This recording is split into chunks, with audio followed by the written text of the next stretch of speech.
In today's video, we're going to be talking about 10 Indian superstitions that I've personally grown up with, and I wanted to talk about it and see if you guys follow it. And still to this day, I follow a few of these things, and I just thought it would be a really fun, interesting video.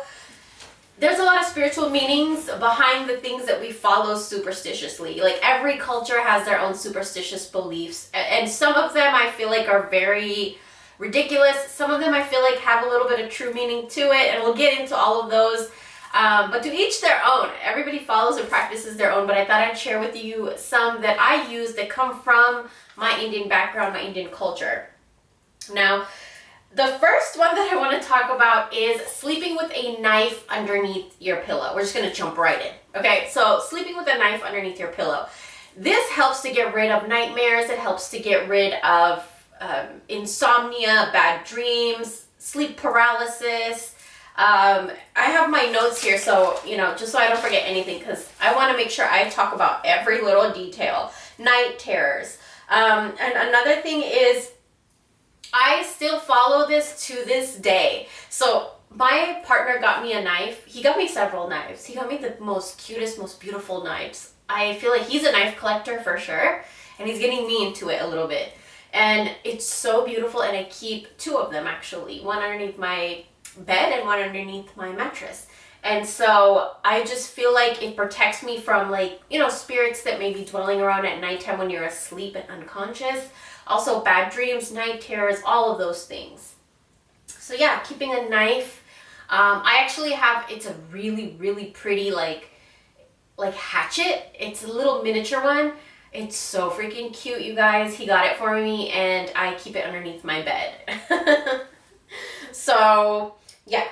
The next thing we're going to talk about, number 2, is if you are bringing home leftovers from your friend's house, your family member's house, your mom's house, anybody's house.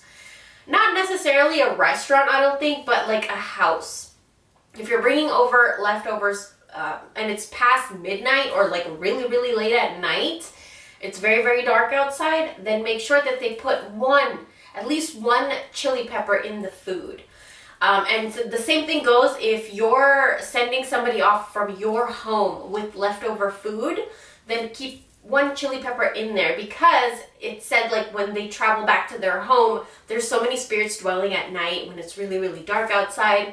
And so you want to keep a chili pepper to keep the spirits away from the food so they don't come and touch the food. So I still do this. My mom, my grandma, my family, they taught me this, and I still follow it to this day, just to keep our food safe at night when you're traveling to and from different houses. So yeah. The third superstition is applying black eyeliner. So I have black eyeliner probably every single time I film. I have black eyeliner. And there's a specific reason I do that. And every time I go out to a party, a function, or if I put makeup on in general, I put eyeliner on. And for this reason is because it's believed to help protect from evil eye, from bad nazar, which is evil eye, like people looking at you and maybe envying you without even like realizing that they're envying you. It's just protection from all types of evil eye. And so a lot of people, they put it on their babies. Some men even do it, especially in the Indian culture. And it's just really good to protect from evil eye. A lot of women, before their men go to work or, go out or somewhere, if they're not wearing eyeliner, they'll just take a little bit of their own eyeliner and they'll put it like right near their ear right here or behind the ear, just to protect from evil eye. So you could do that if your husband or your partner doesn't wear it. Gender doesn't matter. If they just don't like wearing eyeliner, you could just kind of take a little bit of yours or a little bit on your finger and just put it behind their ear, like right by their ear. You could do that. And I still do this. I practice this all the time. Obviously, I have eyeliner on right now, and it's usually like on the bottom right here, to keep away all the nazar, all the evil eye. So the fourth thing that I want to talk about is when you come home from a funeral. This is something that I've learned ever since I was little, been practicing ever since I was little. My parents put it in me, well, my mom, my dad wasn't really around. And my mom taught me, and also like now getting older and researching these things, it's fascinating to me. Not that like people do it, but the why? What's the reason behind it? That's what drives me, okay? Drives me wild. Why are you doing what are you doing? And so when we come home from a funeral, she would make us like have like a little change of clothes in the garage or even in the car. So we just change right in the car or in the garage and throw the clothes that we wore to the funeral straight into the washing machine. And a lot of the times, if not that, then as soon as you come home, she'll leave like a bowl or a bucket of water outside, or even if you have the hose outside, before you go into the house, you take a little bit of water and you just sprinkle it on yourself. Just to cleanse away any energies, because you are at a funeral. A lot of the times, it's just not one funeral that's going on, there's several different other funerals, other spirits, you don't even know what, right? Or how they died, or what happened, what kind of soul and spirit that is where you're going. You're going to view your own, and even your own, funeral that you're going to, you don't know if that person, sometimes we just don't know the true stories of other people, and so you don't know what kind of spirit and what kind of state the spirit is in at that moment, in that space, so the best thing to do is to cleanse yourself before you enter your home, your dwelling, your safe space. Just cleanse yourself a little bit. So that's something that I grew up with. I still, to this day, probably would follow it. I don't want to say, because I don't want to jinx anything. So if I had to go to one today and I came back home, I would still do it. Unless it was someone that was very, very close to me, I wouldn't. And that's just my personal preference. That's just what I would do. But if it was somebody very, very close to me, I wouldn't. Just because I would want that spirit to linger and dwell around me, even though that's selfish. But you know what I'm saying? Now let's get into the next one. I feel like I'm just going rambling in a few of these. But the fifth thing that I want to talk about is never ever leave an umbrella open in the house. Now everybody has their own preference about this, right? So for me, ever since I was little, my mom would always say, or people in the family would be like, don't leave the umbrella open in the house. As soon as you come in the house, you better close it. And I'll be like, why? Like, it doesn't make sense. Like, it's wet. You want to bring it in the house real quick, close it, put it away, right? But when I grew older, now that I see the symbolism of it, if you have an umbrella open in your house, umbrellas are made for one thing, to protect yourself from storms and rain, right? And so if you leave it open in your house, you are inviting rain and storm in your house. So when I finally started to understand these little things, like people would always be like, don't leave the umbrella open, but they would never explain why. So then when you're a little kid, you're like, no. But when I got older and started to really look at the symbolism of these different kinds of things, I started realizing why people say this. And so yeah, don't leave umbrellas open in the house. You don't want to invite rain and storms and thunder and stuff like that inside the house. Close it and put it inside. Now, the sixth thing is broken mirrors. This is a good one. I have a whole video about mirrors on my channel, so go check that out. But broken mirrors and dirty mirrors. You do not want to keep broken and dirty mirrors. And same thing with clocks. Broken clocks, dirty clocks. That's your time.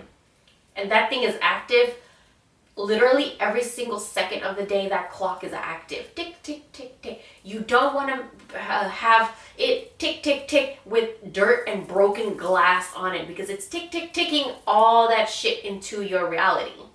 The same thing with mirrors. If you have a broken or dirty mirror, you want to clean it, because it's your reflection. It reflects everything. It reflects your own face to you, right? So you want to make sure that that reflection is clean and not broken. So mirrors, decorate them, clean them, make them pretty, okay? And then the seventh thing is eye twitching. This is a big one, okay? This is a big one. So there's this thing where if your right eye twitches, it means something else, and if your left eye twitches, it means something else. So in this case, what I grew up with is if your left eye twitches, it's good for women, very good luck for women, and it means female energy, very good luck. Okay, if your right eye twitches, it's good luck in fortune, especially for men. If you're a woman and your left eye, or no, if you're a woman and your right eye twitches, they say it's bad luck, but I don't believe that. I believe that it's just your masculine energy is going to come out. Your masculine energy is kind of twitching. Like you need to kind of get going in your masculine energy. Everybody, no matter what gender you are, you have a masculine energy and a feminine energy. And if your right eye is twitching, I feel like that's your masculine trying to come out. But also it means it's good luck for men. If you're very masculine and if you are a man, and it twitches, it's good luck. And for women, if your left eye twitches, it's good luck. And if you're very, very masculine and your left eye twitches, it means you need to calm down. You need to kind of just be a little bit more gentle and caring. Be a little bit nourishing with your words. Watch your words, stuff like that. The 8th thing we're going to get into is to never leave your shoes upside down. Now, when I was little, this would be something everybody in the family would be like, don't leave your shoes upside down. Don't leave it upside down. But they would never tell you why, right? They just say it's bad luck. And so I never would follow it. I never really cared until I got older and I started to see the symbolism of every little action we do in our life. Everything matters. Everything creates momentum. Everything helps us create our own reality. So when we put our shoes upside down, shoes is something that we slip on and we walk forward. We walk into everything. We walk into fun. We walk into work. We walk into vacation. We walk into the park. We walk into our workplace. We walk into success. We walk into everything, right? With our shoes. So if you take your shoes off and you put it upside down, then it's kind of symbolizing that all your footsteps, all your steps are upside down. And that's kind of how I view it in my head. So now, even now, I still practice this. And my partner sometimes, he'll put the shoes and sometimes they'll be upside down. I can't stand it. I cannot. I will go and I will flip the shoe back right side up because I feel like everything has to be forward movement. Put your shoes in the position where you want to walk towards. And also never leave it upside down. Clean them. Make sure they smell good. Make sure that they, you could spray some essential oils in them. Room spray in them. You could put bay leaves in your shoes. There's a lot of things you could do, but keep your shoes clean, right side up, and smelling good. And yeah, shoes are a big thing. Like it's literally our steps forward.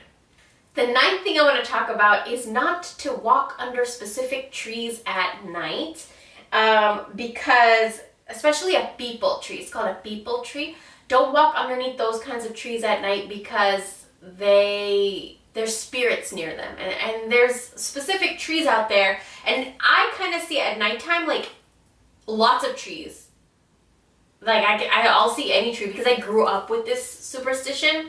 I don't necessarily believe in this one too much. I do believe there's spirits roaming around all the time. Around trees and stuff, probably yes. But I just feel like as long as you are protected, you're wearing something that's protecting yourself, your mindset is protected and stuff, you'll be okay. Like, you can go near trees at nighttime.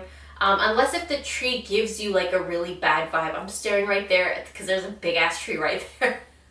But unless if a tree gives you like weird vibes while you're walking near it at nighttime, don't walk near it then, but otherwise I feel like it's fine. But that is another superstition I grew up with, and sometimes still to this day, if I walk past an eerie tree, I'll kind of walk around it. But the last thing is to not leave your hair open when it's dark outside or it's past midnight. So this is something when I was younger, I would follow because I was scared because, we were taught that like spirits will come and get you if your hair is open, especially if you're a girl. If you're a girl and your hair is open at night, especially past midnight, then the spirits are going to come and get you. Now for me, I don't, like say if I went to somewhere where I don't know the place, like say if I go camping or to a lake and I spend the night there, or, on vacation I spend the night there and I don't know the place, I'll tie my hair up at night. It's something like deep rooted into my subconscious mind. I will tie my hair up at night. But if it's like right here, I'm in my backyard, or I'm like right here on vacation, like a few hours away from my house or something, and it's somewhere that I know and I've been there before, I'll leave my hair open at night. It doesn't really bother me, or so it's kind of also like feeling the energy too. But also if you do get weird vibes, tie your hair up. If you get any weird vibes near trees at nighttime, or you know, you're out at nighttime somewhere, you get any type of weird vibes, just tie your hair up. It's a way to protect yourself. Just tie it in a knot. Knots are protection. Knots are protective too. So these are 10 superstitions that I grew up with, and then some of them I still follow to this day. Probably just one. The one of walking under trees is bad luck at nighttime. I don't follow that one all the time. But yeah, let me know what superstitions you have. And if you guys want, I could do a whole nother video, like a part 2. Maybe another culture superstitions. Like, if you, like, let me know. This is fun. And with that being said, I will talk to you guys very, very soon.